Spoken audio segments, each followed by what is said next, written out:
Prime Minister Starmer, dear Keir, it is great to see you again, and I'm delighted to welcome you here to NATO headquarters. Thank you. The United Kingdom, as you know, has always been a staunch and essential ally. You are one of the founders of our great alliance. RAF pilots help secure Allied skies. The Royal Navy helps keep our seas safe. And the British Army contributes to our shared security.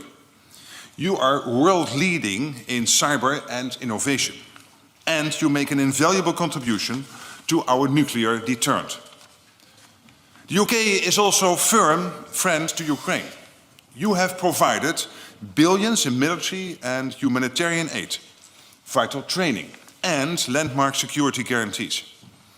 Going forward, we must not only sustain, but continue to step up our support, so that when the time comes, Ukraine can sit at the negotiating table in a position of strength and pursue a good deal for lasting peace. Our world is increasingly more dangerous. We must be better equipped to meet any threat across all domains, both now and in the future. Russian destabilization campaigns in allied countries are on the rise. They have targeted digital infrastructure, British officials, and even your National Health Service. Just last month, once again, you detected a Russian spy ship in British waters. And you made it clear to Moscow that such brazen acts were simply unacceptable. To stop these attacks once and for all, we need to up our game and make sure our deterrence leaves no room for doubt. We can do this by investing even more in defense. To put it in another way, to prevent war, we must spend more. The UK understands this instinctively. You have long met the 2% target, and I welcome plans to further increase investments in defense. Because in a more dangerous world, 2% will not be enough to keep us safe. We need to invest considerably more. We also need to replenish our stocks, and fast. There's no time to waste. Reviving our defense industries to ramp up defense production is an absolute must. During World War II, factories in the UK and the US produced billions of rounds of ammunition. That was before digitization and automation.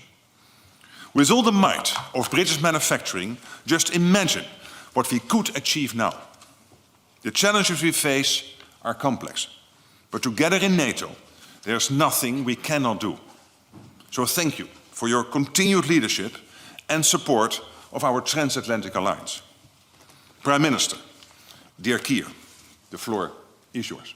Well, thank you, Mark. It's very good to be here. I should say it's very good to be back here. And as you know, the UK's commitment to NATO is stronger than ever because the need for NATO is stronger than ever. And we've had a very good and productive discussion today on how we can meet the rising threats that Russia poses across our continent, including the situation, of course, in Ukraine. Now, a couple of weeks ago, as you know, I was in Kyiv. I saw residential buildings destroyed just days before. I met soldiers in the ICU recovering from really terrible burns. And I met children whose parents are out there now on the front line. And it's yet another reminder that this is a war not just in Ukraine, but a war on Ukraine against those children and their futures. And that's why together we stand with them. We are all working to end this war. But let's be absolutely clear. Peace will come through strength. And we must do all that we can to support Ukraine's defence. And that means stabilising the front line, providing the kit and training that they need. And that's why this year the UK will give more military support to Ukraine than ever before. We need to see all allies stepping up, particularly in Europe. President Trump has threatened more sanctions on Russia, and it's clear that that's got Putin rattled. We know that he's worried about the state of the Russian economy. So I'm here to work with our European partners on keeping up the pressure, targeting the energy revenues and the companies supplying his missile factories to crush Putin's war machine. Because ultimately, alongside our military support, that is what will bring peace closer. And we must keep working together to bolster NATO. And as you say, things that would have provoked utter outrage just a few years ago have now become almost commonplace. Russian spy ships loitering off the British coast, a campaign of sabotage across Europe, cyber attacks, election interference, and attempted assassinations. Russia is seeking to destabilize our continent and target our values. So we should still be outraged, and we must harden European defence. In the UK, we're proud to be a leading NATO ally, part of the forward land forces, helping to police our skies and patrol our seas. Our defence spending is, of course, 2.3% of GDP now, and we're working hard to set the path to 2.5. And NATO's plans and requirements, as well as the principle of NATO first, will be at the heart of our strategic defence review this year. Across Europe, we must shoulder more of the burden now, because it's our burden to carry. Now, that's what I'll be discussing at the EU Council this evening. We want to deliver an ambitious UK-EU security partnership to bolster NATO, covering military technology and R&D, improving the mobility of forces across Europe, protecting our critical infrastructure, and deepening our industrial collaboration to increase defence production. We can't be commentators when it comes to matters of peace on our continent. We must lead, and that's what I'm determined that we will do. Thank you so much, Mark. All right, we now have time for a few questions. Third row, Sky. Thanks very much. Beth Rigby, Sky News. Secretary General, NATO has stood united against Russia with all allies in lockstep since the invasion in 2022. Now 2 members, Canada and US, are on the cusp of a trade war. Do you fear the alliance is unravelling at the most fragile of times? And Prime Minister, President Trump says tariffs on the EU are coming. He hasn't ruled out tariffs on the UK. Are you worried about that?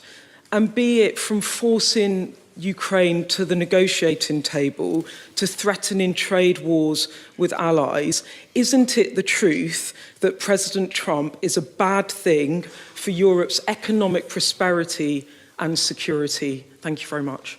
On your first question, let me say that I'm absolutely convinced we can deal with these issues, and there are always issues between allies.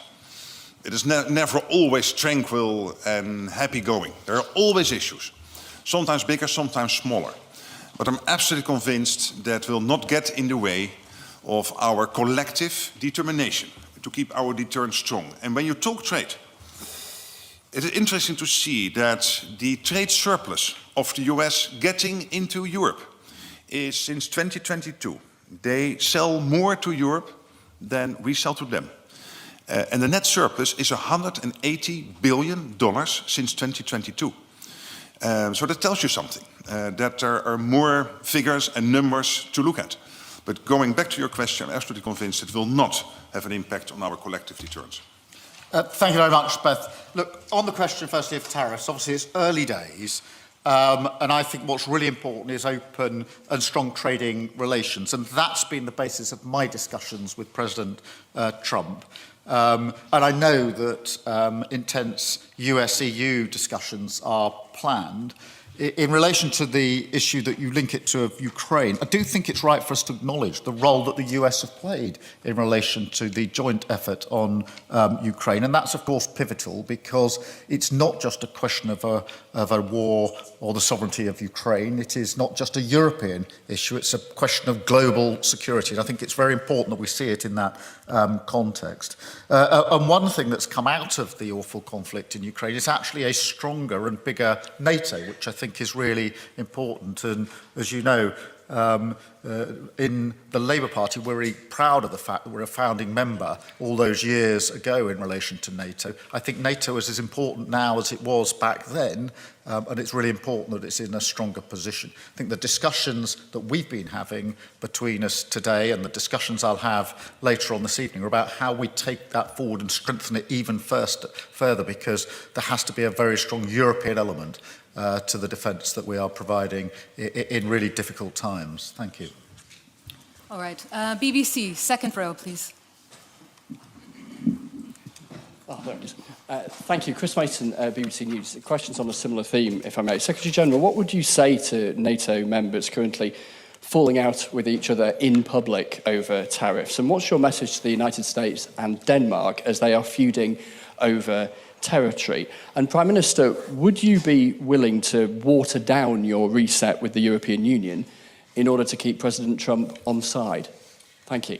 On tariffs, clearly that is not what NATO is about. Maybe I shouldn't comment too much on that, other than saying that when you look at the defense industrial base, it is clearly, it's very clear that the US is selling much more into Europe than Europe is buying from the US. And by the way, collectively, we have to produce much more. There is so much money floating around, and much more will come in because we are spending more.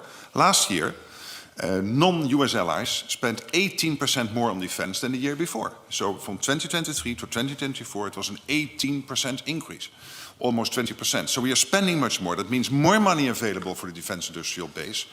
And we have to buy it from everywhere. The US has to ramp up, Norway has to ramp up, the UK has to ramp up, the EU, including the big countries like Italy and Spain and Norway, outside the EU, of course, but also, of course, France, and then Turkey. So all these big defense industrial-based countries have to ramp up defense production. And there's so much money floating around.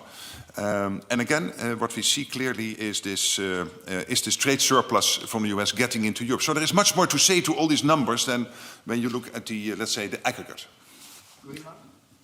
And on Greenland, I said before, what I think is very useful is that President Trump alerted us to the fact that when it comes to the High North, there is a geopolitical and strategic issue at stake. I would say that it's not only about Greenland. This has to do with Finland, it has to do with Sweden, Norway, Iceland, yes, Greenland, and therefore Denmark, also Canada, and also the US. And clearly, collectively, as an alliance, we will always look at the best way to make sure that we can tackle those challenges. Look, in relation to the relationship between the UK and the US and the EU, I've always been clear that both are important to us. Now, that for me isn't new. I think that's always been the case and will be the case for many, many years to come. That's why in my discussions with President Trump, we've touched on issues of trade and on issues of security, both really important in relation to the trade that we already do between our two countries, but also the security, the defence and the intelligence partnership that we've founded over many, many years, hugely important to our collective defence. Obviously, I'm here at NATO today, making the clear case and having the discussions about defence and security, and tonight I'll be at the EU Council. Now, tonight is very much obviously about security and defence, where I do think there's a very important discussion to be had about how we increase our security and defence work together in a very volatile world. But also, I will touch on the wider reset, which goes beyond defence and security, into the fields of energy and into trade and the economy. And so, back to where I started, really, both of these relations are very important to us.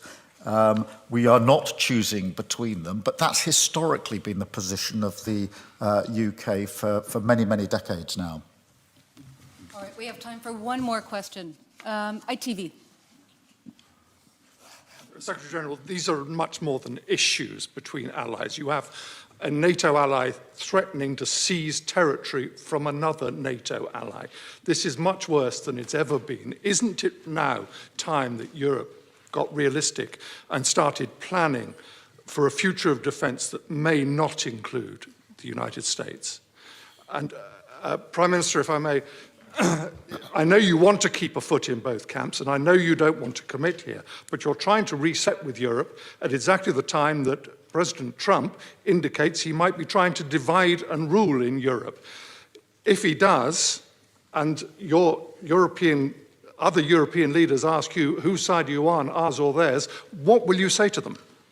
Well, on your question about NATO and the assumption that you could run NATO without the US, that is for so many reasons a silly thought. I wasn't assuming.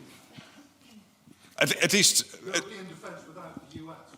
Yeah, but that means that you have European defence without the US being involved. That's what you're saying. That is a NATO or whatever the organization is then called without the US. For many reasons that will not work. First of all, because we are not, as the Prime Minister was saying, as Keir Starmer was saying, when you look at Ukraine, it is not just Ukraine and Russia, which would be bad enough. It is a geopolitical thing which is going on. The US realizes that, European side of NATO realizes that. It is China, North Korea, Iran, all getting connected to Russia. So this is a geopolitical thing playing out at the moment with Ukraine. And therefore Ukraine must prevail not only for Ukraine's sake, first of all, but also because of the geopolitical impact. And for NATO as a whole, collectively, we are 20 times bigger than the Russian economy. Collectively, we are able to protect the collective NATO territory, including the US. And the US is also under threat now with the long-range nuclear long-range missiles coming out of North Korea maybe in the future, thanks to all the technology the Russians are delivering. So for so many reasons, we have to stay connected. I am a staunch transatlanticist. I absolutely believe that the best thing the West can do is to stay united. And I know that the same thinking is still prevalent in the US, including in the White House. In relation to the US and the EU, or Europe more generally, if you look at our vital interests, it's really important that we don't, that we work with both and we don't see it as an either or. On defence and security, we are working very closely with our European allies every day, particularly in Ukraine, but not only in Ukraine, but equally on defence and security with the US and the special relationship in relation to defence, security and, of course, the intelligence capability that we have developed together. This is vitally important. And it is in the best interests of the UK, but also the best interests, I think, in terms of global security and defence, that we continue to work both with the US and with Europe on these vital issues. When it comes to trade equally, we've got a huge amount of trade between the US and the UK, as we have with the EU, and that's why it's important that I always act in the national interest, the best interests of the UK, as we stay resolute saying that it's important that we work with both sets of partners, particularly this volatile time, where I think it's generally accepted and rightly accepted that we face a more volatile world now than we have done for many decades. So now is the time to step up on all fronts with both the US and the EU. It is not the time to pull back on either front. Thank you very much.